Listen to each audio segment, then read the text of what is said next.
tonight to introduce to you Cantor Ivor Lichterman from the congregation B'nai Israel, Pennsylvania. He comes to us as a person who is an expert on Judaism, and we look forward to him expanding our understanding of that which you've been hearing in classes this semester. Without further ado. Abraham and Sarah, their name was Avram, A-V-R-A-M, Avram, and Sarah's original name was Sarai, S-A-R-A-I. And in the Torah, in Genesis, God changes their names from Avram to Avraham, Abraham, Sarai to Sarah, with an H on the end. Why? Because the letter A, the equivalent of H in English, is short for God.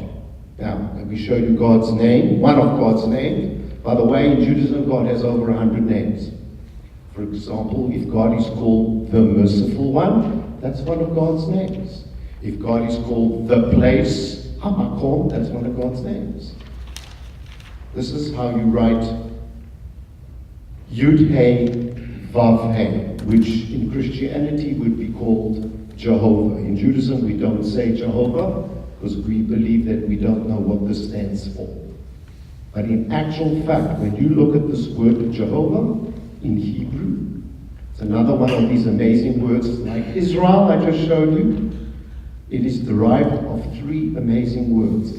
Haya, past. Hoveh, present. Yihayeh, future. So which of those is God? Is God present, if you believe in God? Of course. Is God past? Of course. Is God future? Of course. Because if you believe in God, then you know that God is infinite.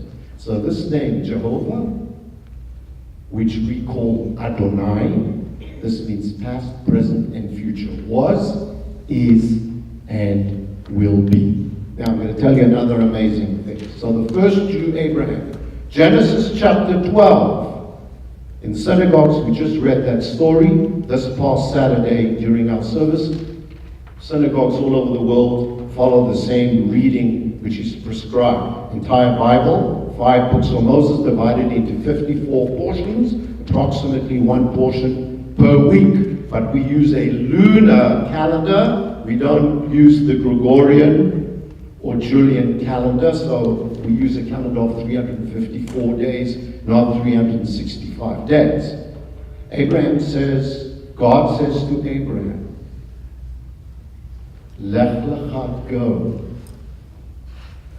from your land, v'hayei beracha, and you shall be anyone know the Bible? You shall be a blessing. V'hayei beracha.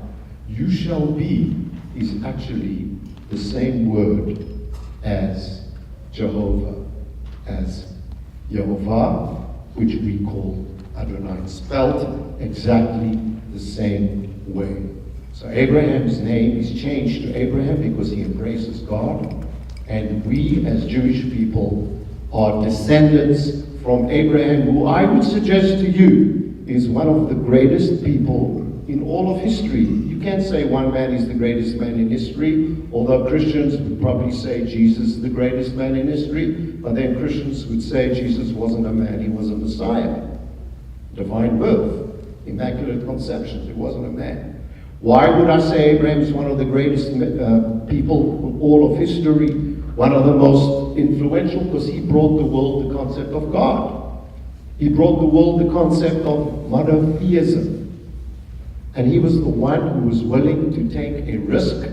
God tells him to leave his home in Ur of the Chaldees and go to some strange place which eventually became Israel, the promised land. He wasn't a king, he wasn't a ruler, he wasn't an emperor, but he was a man who was willing to devote his life to V'hayei beracha. You shall be a blessing, him and his wife, and that's why his name is changed. The Jews are descended from Moses. Who was Moses? Moses was one of the greatest people in all of history, because what did Moses bring us? Moses brought us the Bible. Moses brought us the Ten Commandments. The Bible, according to Judaism, has 613 commandments in it, which Jews who are observant are supposed to follow.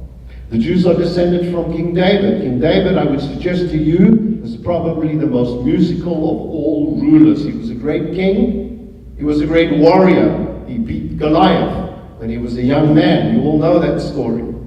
But he was also a great poet. He brought us the book of Psalms, which many religions use. Judaism, Christianity, and other religions all quote from the 150 Psalms, most of which were written by King David. The Jews descended from the prophets, the great Isaiah, the great Jeremiah, the great Ezekiel, the great Zechariah, and the great Micah. The great Zechariah who said, not by might, not by power, but by spirit. And so Jews live by a spiritual life more than by power. But there are times where you have to be powerful as well, when you have to be strong and you have to defend yourself. And the great Micah, the prophet, who said, what does God demand of you? This is the ethics of Judaism.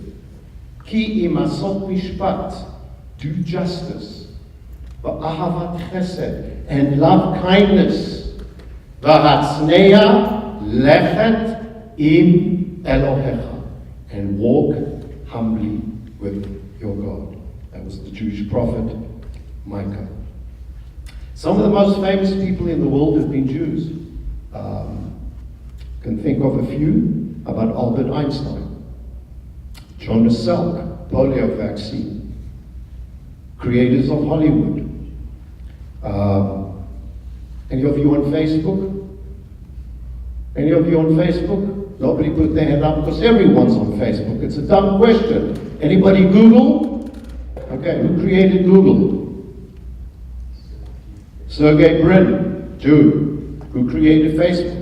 Mark Zuckerberg, a Jew. Some of the greatest musicians of all time. Paul Simon.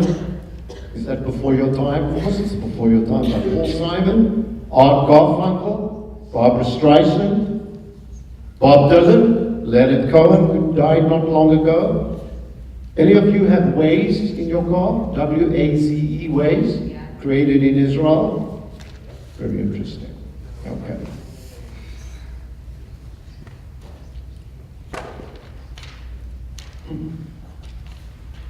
So Judaism is a covenantal religion. Bible records in many places the covenant made in the Bible by God with Abraham and later on with the rest of the Jewish people. And the covenant is God will be our God, we will be his people, and we have to follow the 613 commandments of the Bible, of the Torah, and part of that is the possession of the promised land, the land of Israel.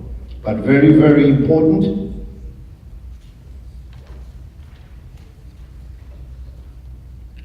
God says to the people, you have to be, in Exodus, it says, Mamlechet Kohanim, a kingdom of priests, a priestly people, V'goy Kadosh, and a holy, holy nation.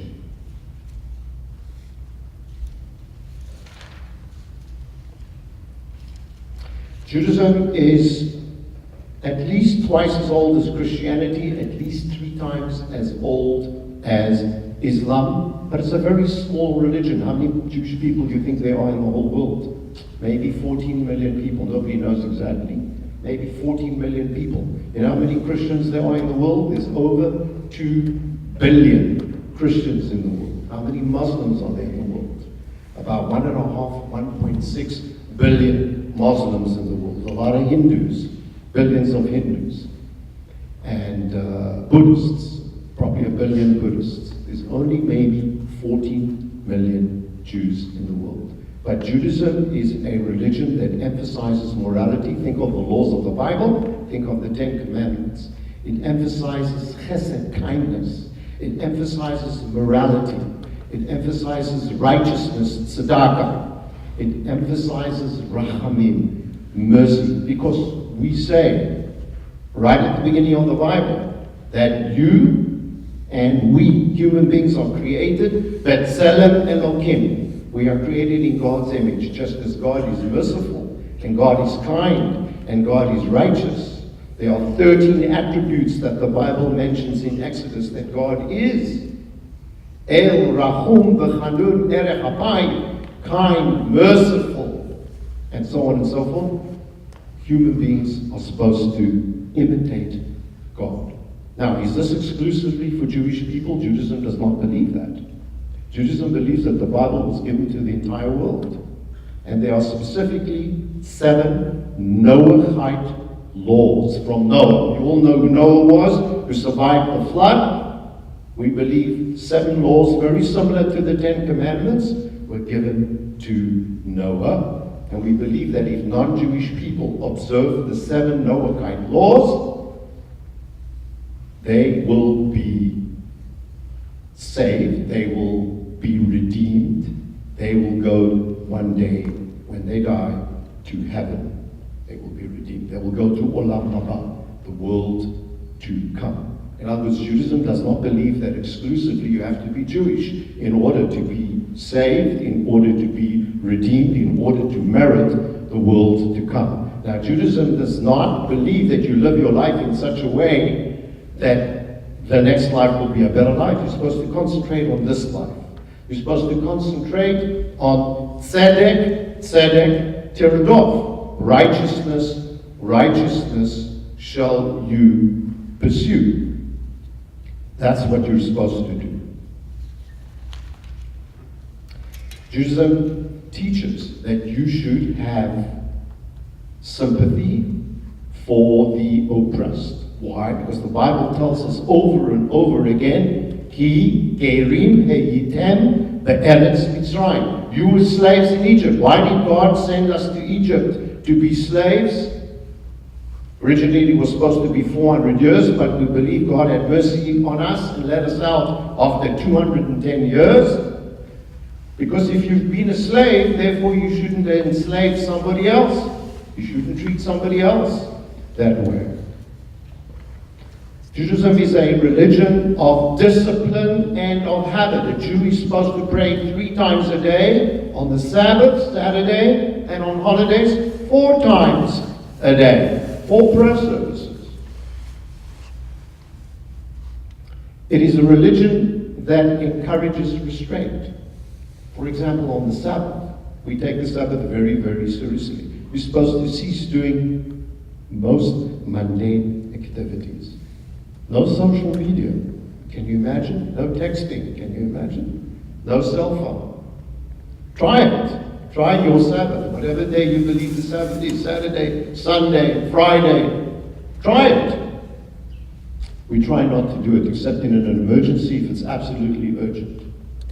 No social media. Some Orthodox Jews don't even turn on lights on the Sabbath, so they put a timer on. Because they believe where it says that God ceased all activity on the 7th day. Remember, the Bible says God created the world in 6 days and He rested on the 7th day. Some Orthodox Jews believe you are supposed to cease all activity and not even transform energy, for example, lighting, lights, electricity, from one form to another. I, as a conservative Jew, our interpretation is that God created electricity. Electricity is in nature, and therefore you can use electricity, so I feel I don't need to use a timer.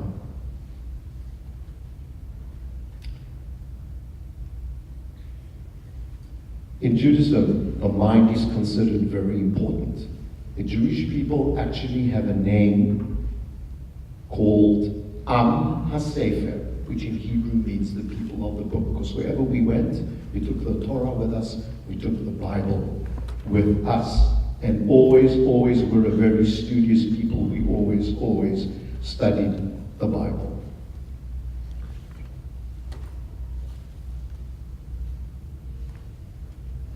So very important that Judaism believes in the unity of all humanity, that everyone can be redeemed, everyone can be saved, everyone can go to the world to come. But we also believe that everybody has to be a good human being, follow the Noahide laws, and follow the Torah. Now, I want to dwell for a moment on the concept of love. Some people think that love is a very Christian concept. The truth is, listen what the Bible says, the 5 books of Moses, the Torah, that some people call the Old Testament. So in Deuteronomy chapter 6, sentence 5, one of the most important prayers in Judaism, Hear, O Israel, the Lord our God, the Lord is one. One meaning God is indivisible. There can't be a Trinity because you can't divide God, we believe in Judaism. But Hebrew, Judaism does not have a word for infinity. So when we say God is one, echad, it means infinite. And then the next word, va'ahavta, you shall love the Lord your God. We're talking about love now. Let's go to Leviticus chapter 19, sentence 18. Va'ahavta l'reacha kamocha. 3 magical words. You shall love your fellow human being. Some people translate it as your neighbor, same difference. You shall love your neighbor as yourself. So far you have to love God, you have to love the rest of humanity, your fellow human being. And let's go back to Deuteronomy chapter 10, sentence 19. Va'ahavta et hager. You shall love the stranger and the foreigner. Why? Says the Bible, the Torah. Ki gerim heitem be'eretz Mitzrayim. Because you were a foreigner, you were a stranger in the land of Egypt. So all the bases are covered by the Old Testament in terms of love. Love God, love your fellow man, and even the foreigner, the stranger. You shall love everybody. So those who say that Judaism is a religion of rituals and 613 commandments and laws, not true. Yes, that's a big part of it as well, because we believe a lot of the commandments, besides commandments that teach morality and justice and kindness and mercy, a lot of the other commandments deal with ritual things. But love is also extremely central to Judaism. Okay. Talking about ritual, I just said Jews do a lot of rituals. Show you something. And Dale, I hope you're keeping an eye on the time. 15 minutes. Plenty time. This is a prayer shawl. Why do we wear a prayer shawl? I'm going to show you. So we wear it something like this. What's important about the prayer shawl are the strings that are attached. You know, you say no strings attached. The strings that are attached, how many of them do you see? How many large strings do you see? 4. Why? 4 corners of the universe. Which of the corners is God in? If you believe in God, you believe in God. So is God in the north? Okay, is God in the south? God in the east? God in the west? 4 corners of the earth. These are called tzitzit. Now in Judaism, numbers is very, very important. I'm going to say that again. In Judaism, numbers are very important. So go and play Powerball and the Mega Millions, right? The Mega, what's it called? I just went and bought myself 2 tickets for the Mega. It's 1 billion, right? And I think the drawing is tonight. Why are numbers important in Judaism? So the alphabet, every letter of the Hebrew alphabet has a numerical value. Aleph is 1, Bet is 2, Gimel is 3, and so on and so forth. So the word tzitzit, these are called tzitzit, fringes. Sadi, do the math. Who's good at math over here? Is anyone good at math? Do the math. Sadi is 90, Yud is 10. Another Sadi, 90, another Yud is 10, Taf is 400. Add that up. How much does it come to? Is anybody listening? What does that come to? 600. Very good. 600. Now, I just told you how many commandments are there in the Torah according to Judaism? 613. Consequently, we have 8 strings attached and 5 knots. Now, there's a lot more symbolism in every one of these strings. But basically, this represents the 613 commandments. So we say, when you pray, you have to wear a tzitzit. We call this a talit that has 4 tzitzit to be reminded of God. that there is a superior presence around us. Now, I want to take a minute. I want to show you guys something very, very interesting. Don't worry, I'm not undressing yet. My left hand. Why am I going to use my left hand? Now, some of you may have seen this in a movie, you may have read about it in a book, or you may have never seen anything like it before. It looks a little bit weird, don't be afraid. It's leather straps, okay? It's not S&M. Anybody know what these are? Yeah, I've been asked that question, believe you me. It was, what's with the black leather straps? I served in the South African Army in 1971, and I put these on at 4 o'clock in the morning in an empty bungalow, and one of the Christian troops came in and said, "What the hell are you doing?"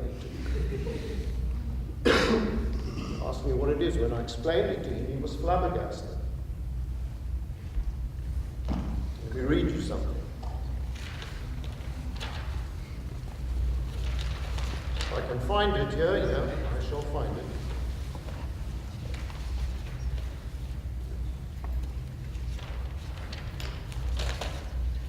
Okay. Deuteronomy chapter 6 talked about loving God, right? Sentence 4, you shall love God. Sentence 5, and take these words which I command you this day to heart. Some of you know this, those of you who know Bible. Teach them diligently to your children and recite them at home and away night and day. No problem, that makes perfect sense. Now, listen what it says. Bind them as a sign upon your hand. These words, Deuteronomy chapter 6, sentences 4 through 9, and as a reminder above your eyes. What the heck is the Bible talking about? Do you do that? You believe in the Bible, but you don't do that. Okay? It's not trying to embarrass you, but I want you to understand why Jews do this. So we take those words, we write them on a little parchment, like a little Torah, that looks something like this, but it's tiny. What is this? This is not a Torah, but this is like a Torah. So if you've been to a synagogue, you know there's an ark in the front of the synagogue in which we keep the Old Testament written as a scroll on parchment by a scribe with special kind of kosher ink. Kosher ink doesn't mean you can drink it. It's poison. You die if you drink it. It's made according to a special Talmudical formula. Everything is natural about it. It's not India ink that you buy at Staples or someplace. This is actually a scroll of Esther. You all know the story of Esther, the queen who saved the Jews in Iran, in Persia, 3,000 years ago. Over 3,000 years ago. This is the story of Esther, which is contained in the Bible, in the Apocrypha. So we write the words of Deuteronomy chapter 6, sentences 4 through 9, on a little piece of parchment, and we put it in these boxes, which we put in a nice decoration.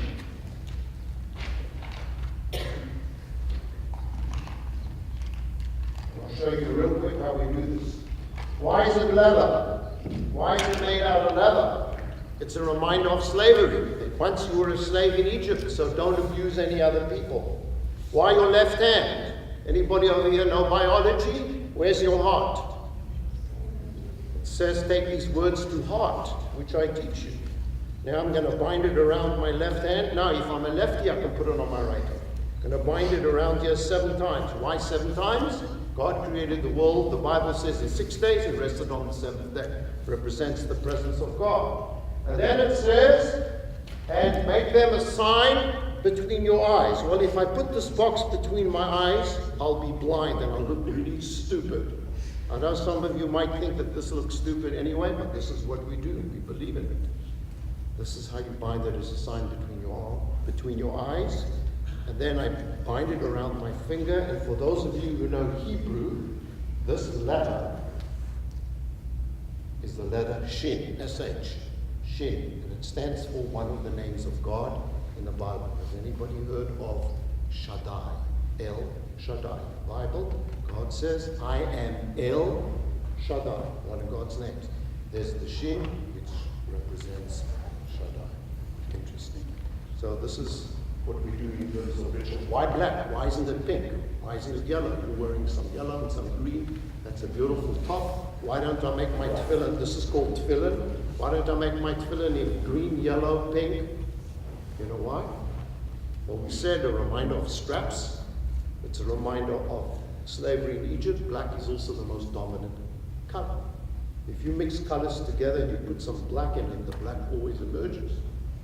Because it's a dominant color, it represents the presence of God. God, the Spirit of God. Okay. Now, how do we know about the black straps and these little boxes and putting it on your left hand and making a box and putting it on your brain, above your eyes? How do we know about all that? It doesn't say that in the Bible. All it says is bind this as a sign on your arm and make it a reminder between your eyes. How do we know about all that? Where's all that written? That was developed over 1,000-year period, from 500 BC to 500 AD, a period of 1,000 years, and it was written down in an amazing compilation that Jews study and Jews believe in. Anybody know what it's called? It's not called Torah. Torah is the Bible. It's not called Torah. It also begins with a T. What is it called? It's called Talmud. Talmud has over 6,000 pages in it. It has 63 tractates or volumes. 63 tractates or volumes of interpretation of the Bible, because we say the Bible is very difficult to understand the way it's written. We're not sure what it's talking about. So all this folklore was developed, interpreted by the rabbis, and written down. It has 517 chapters. It quotes 2,000 different rabbis' opinions.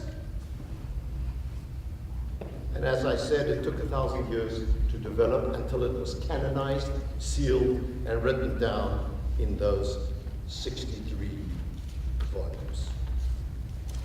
Okay, we've got a couple of minutes. Let's see what else I can tell you.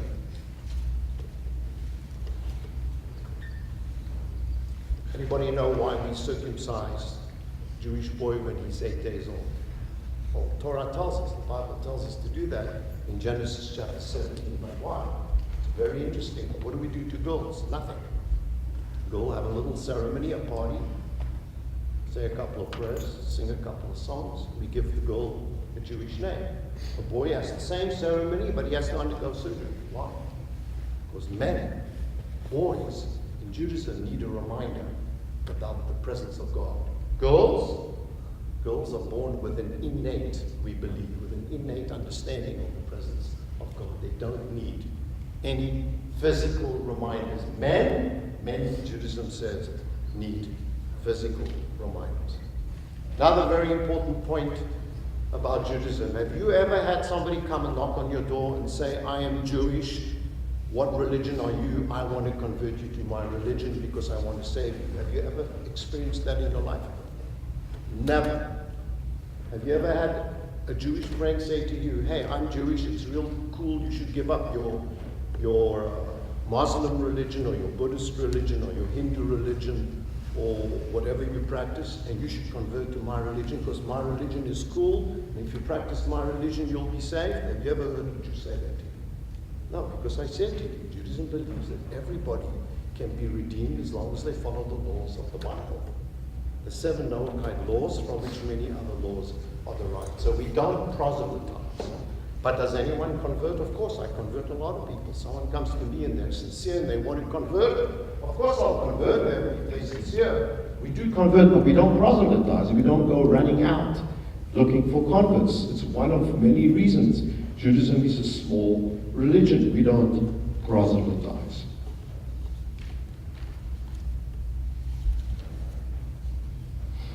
Morality, acting in a holy manner.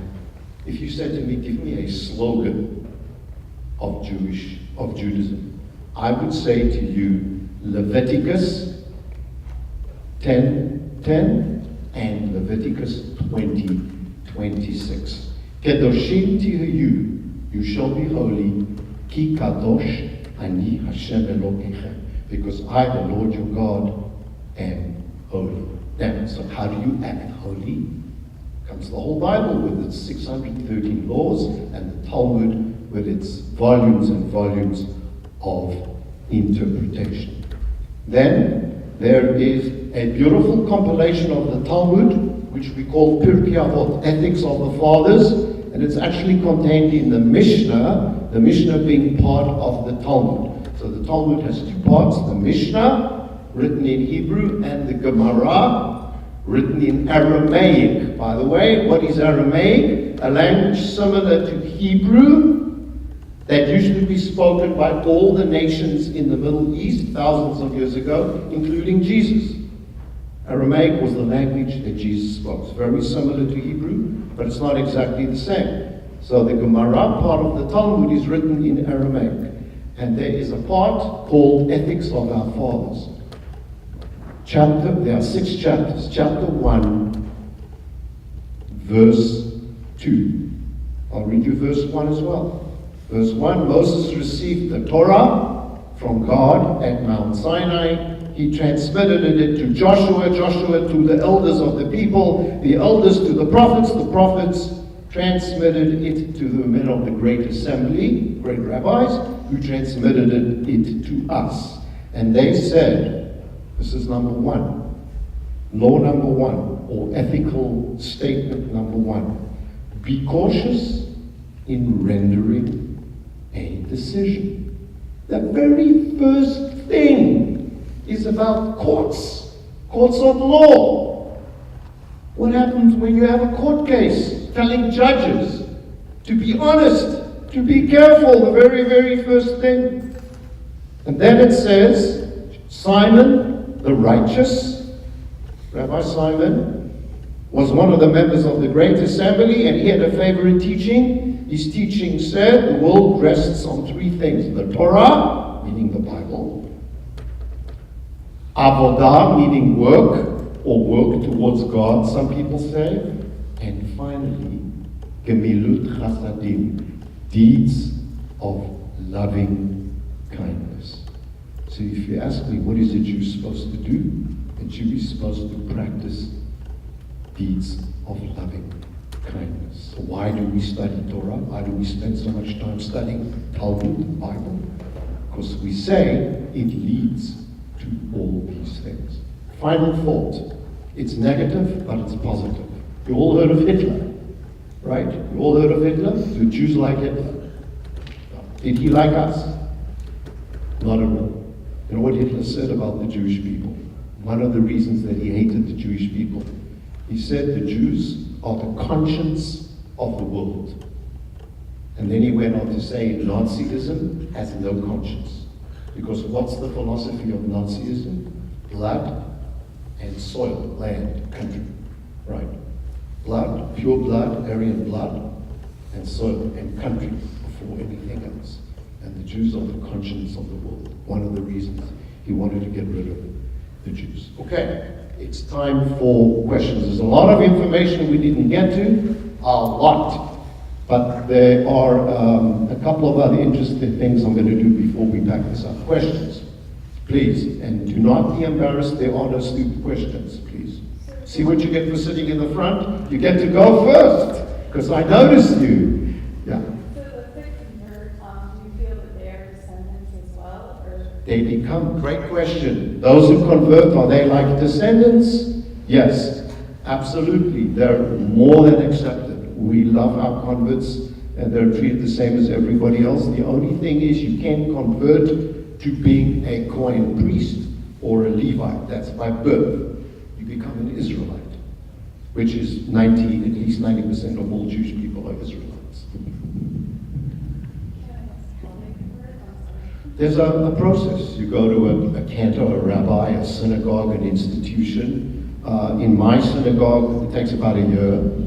Once every few weeks, every 2 weeks or 3 weeks, I have an informal program. It takes about a year. There are places where it takes 2 years, places where it takes 6 months. You have to learn a certain curriculum, and you have to commit, you have to make certain statements. and you go to a kind of what Christians would call a baptismal. At the end, you immerse yourself in water as a kind of a purification process. There was a lady, I'll get to you, there we go, please. What's the meaning behind? Great I question. don't remember what it's called. Sorry. Kippah or yarmulke? Kippah means a dome-shaped item of clothing. A dome-shaped item of clothing. It symbolizes heaven. It symbolizes God. Yarmulke is a contraction of two words, Yereim Me'elokim. People who fear God. People who believe in God. People who follow God. That's yarmulke. Yarmulke. Yarmulke kippah. Okay, you had a question, please. Kind of back to like the conversion thing. If a Jewish person wanted to marry a non-Jew, would the non-Jew have to convert, or It's a great would they be question. encouraged to? Did everybody hear that? So, do we encourage a Jew who's marrying someone who's not Jewish to convert? Yeah, but without putting great pressure on them. And I'll give you an example. So, I have 3 children. All 3 are married. My oldest one married a Christian woman, Christian girl. I love her. It's my daughter-in-law. I met with her before they got married because I was not happy that she was Christian. I met with her and I said, would you consider conversion?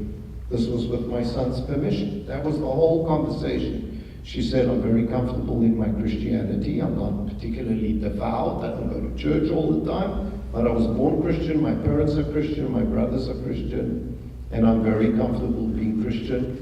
And I will raise the children, any way Meron, that's her husband, my son, wants. He wants the boys to be Jewish.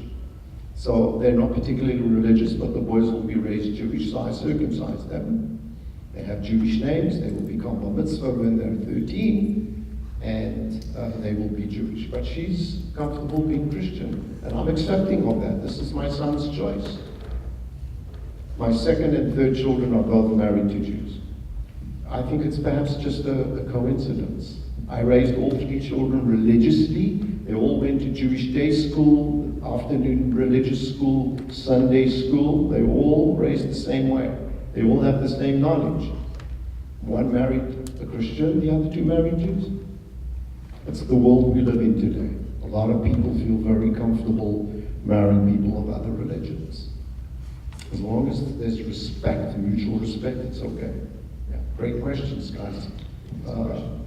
I've got one over here, and okay, he had his hand up first, and then we'll do you. Please. First of all, thank you for your informative lecture about the Thank you. And also my question is just about is it mandatory to vote it or is it optional thing? Is it optional or is it mandatory to vote? Okay, when you walk into my synagogue, let's say you come as a visitor to a service, you have to wear it. No option. Just like some churches, you're supposed to take your hat off, or if you go, let's say, into a mosque, there's certain times you have to bow, take your shoes off. So we ask you to cover your head. The prayer shawl, the talit, the tzitzit, only Jews have to wear this. If somebody not Jewish puts it on by accident, I'm not going to tell him to take it off to embarrass them, men or women. But they don't have to wear it because this symbolizes adherence to the 613 commandments. If you're Christian or you're Muslim, you don't have to observe 613 commandments. You have your own religion, whatever the laws are of your own religion. Good question. Yes, please. So you said you have the same responsibilities as a rabbi and... Similar. Okay, what is the difference between you? Great question. There's a hierarchy. The rabbi is number 1, I'll tell you straight, and the cantor is number 2. And in a lot of synagogues, unfortunately, it's a source of conflict. For example, let's say the cantor has a really pretty voice, and maybe I'll sing something for you guys. Let's say the cantor has a really nice voice and a nice personality, and let's say the rabbi is not, and let's say the cantor is more popular than the rabbi. Do you think the rabbi will like that? He's just a, or she, today they're she rabbis. They're just human beings. So sometimes it's a source of conflict. So the main difference in our training and education is a rabbi does not learn music. A rabbi is not required to know all the traditional music in the synagogue. The music is very complicated, especially the music of the Bible, the chanting of the Bible is ancient and prescribed. Every word in a Jewish Bible has a musical notation in it. I should have brought you guys a copy of it. You can look it up on your phones. Look up Genesis, Exodus, Leviticus, whatever. In Hebrew, you'll see there are musical notes. Not music the way we write it in the Western world, but an ancient Jewish form of music. And a cantor has to be trained in all the music. It's very complicated.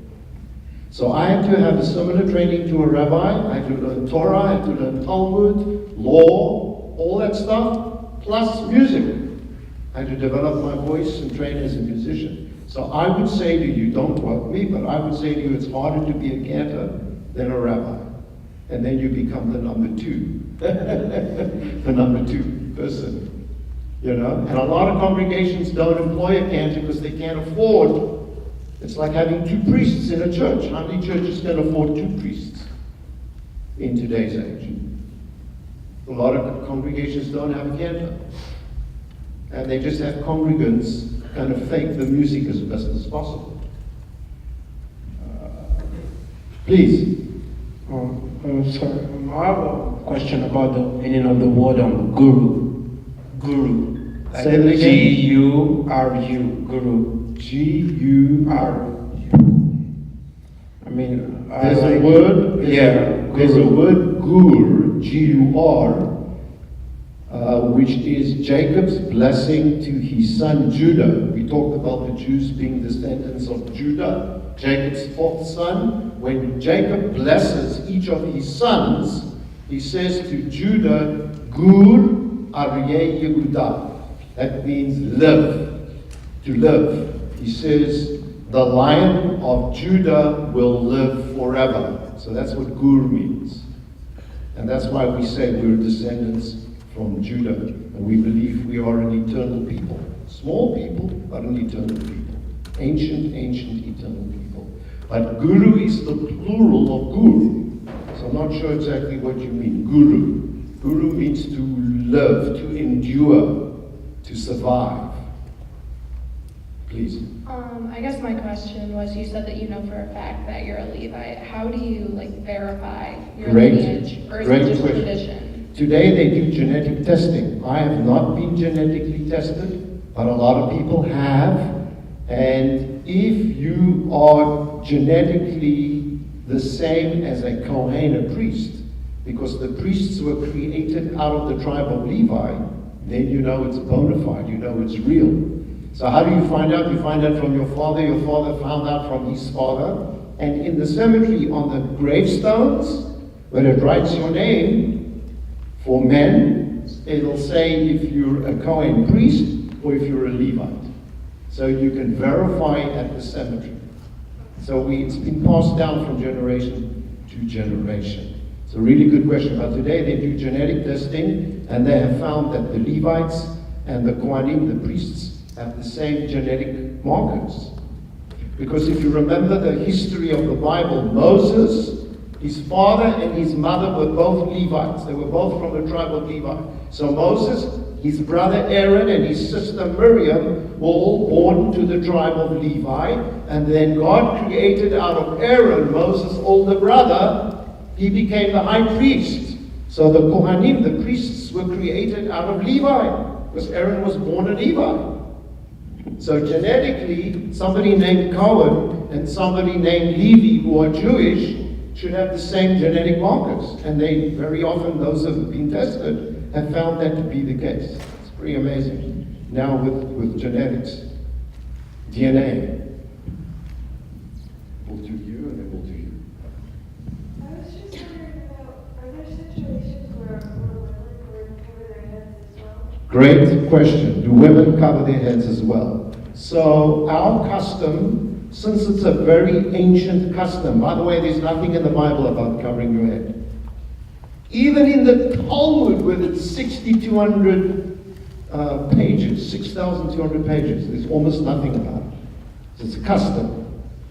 Because it's such an ancient custom and society used to be male-dominated in the Middle East at the time, it only pertained to men. But today, when you come to my synagogue, a lot of women cover their heads. And if they are honored with an honor in the service, they're required to put on a head covering. If they don't want to wear something like this, a kippah, they are feminine kippahs. Sometimes a little lace doily or a hat. One of my daughters-in-law is very religious. She's Orthodox. She wears a hat.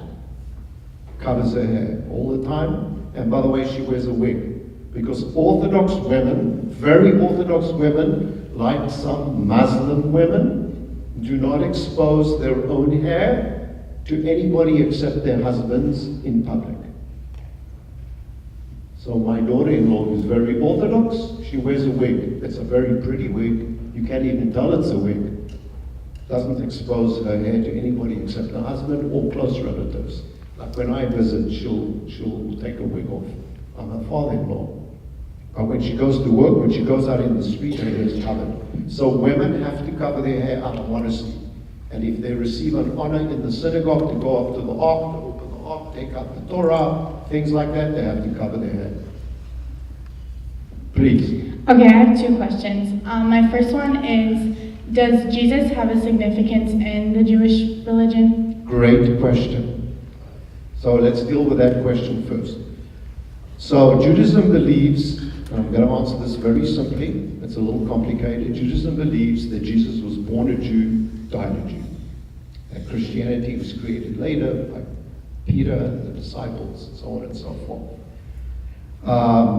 We consider Jesus to be kind of a rabbi. We think he was a rabbi. But we definitely don't see him as divine because Judaism does not accept the Immaculate Conception. We say it's not possible. We believe the Messiah will be a human being, not someone divinely created. And we believe that the conditions that existed in the world after Jesus died did not satisfy the criteria of the Messiah. For example, the best example would be the Messiah in Judaism is supposed to bring peace and salvation to the whole world. And we say, that never happened. The only thing that happened for Judaism is a lot of suffering for 2,000 years, perpetrated by the Christian church, unfortunately. That's not what Jesus preached. Jesus preached turn the other cheek. And he believed in the Torah. Love your neighbor as yourself. Okay, question two. Okay, and my second one is, so you talked about love and how God is love. It says that in the Old Testament. So looking at the significance of and the high regard of marriage in the Christian religion, what does that look like in the Jewish religion? Equally important. Judaism attaches these are great questions, by the way. Every question, I must commend this student body on the questions, caliber of your questions and your intelligence. Thank you. Judaism believes in the integrity of the family. Very, very important. A lot of Jewish ritual and tradition revolves around the family. The Sabbath meal at home, the holiday meals at home, Rosh Hashanah, the New Year, the meal at home. A lot of rituals. So the family and the community, the family and the community are amongst the most important things in Judaism. And having children. Technically a boy and a girl, at least. Keep trying until you have a boy and a girl. It doesn't always work that way. Yeah. How much more time do we have? Let's do two more questions and then... Okay, good. This side of the room, please. So I actually have two questions as well, so I'm sorry if that takes up all the time. I'll do short answers. The one question I have though is, we talk about, in Christianity and now Judaism and everything, we talk about having a God and believing in God and everything else, but in Christianity we also have the devil or Satan or whatever you want to call him. Is there something similar that we have in Judaism or no?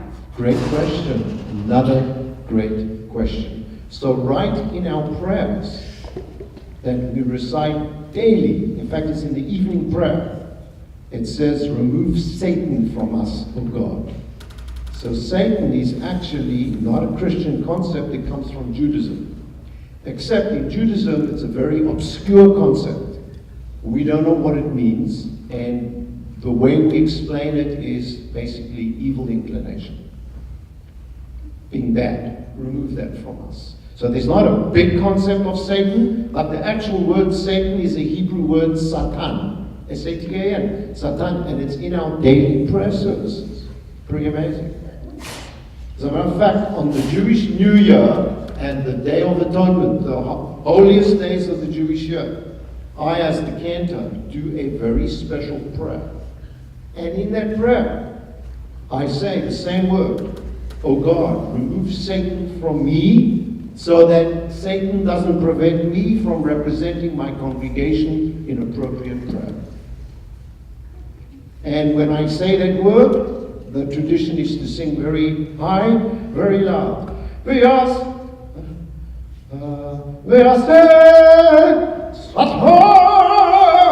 give a shout, and everybody wakes up like, "Whoa, what is he doing?" Because most people don't understand the Hebrew anyway. It's like, "Whoa, what did he just do?" I want to say to them, look in the book, it's all translated in English. You'll understand what I'm saying. Second question. And the second question I have with that is, you talked about how your daughter-in-law is very religious and how she covers her hair when she's out in public, but yet it's only revealed, like their true hair is only revealed when they're with their husband or with their closest family. Yeah. Why? Like why? Modesty. Why is that? Yeah. Modesty. It's actually a Middle Eastern concept, modesty. Because the Talmud says that women's hair is particularly attractive. The Talmud also says that a woman's voice is particularly attractive. So Orthodox Jews don't allow a woman to be a cantor. Because a woman's voice, according to the Talmud, is just too sexy. Exactly. I'm just telling it to you the way it is. And guys will get turned on. Okay, but today in the modern world, conservative and Reform Judaism say, okay, sometimes when women sing, sometimes when men sing, women can get turned on. For those of you who like opera, where Placido Domingo, the great tenor, sings or used to sing, Pavarotti, Caruso, So today we say that that's sexist, and our interpretation is a woman can be a cantor, a woman can be a rabbi, but Orthodoxy doesn't allow it. Great question. Okay, your last one. Okay.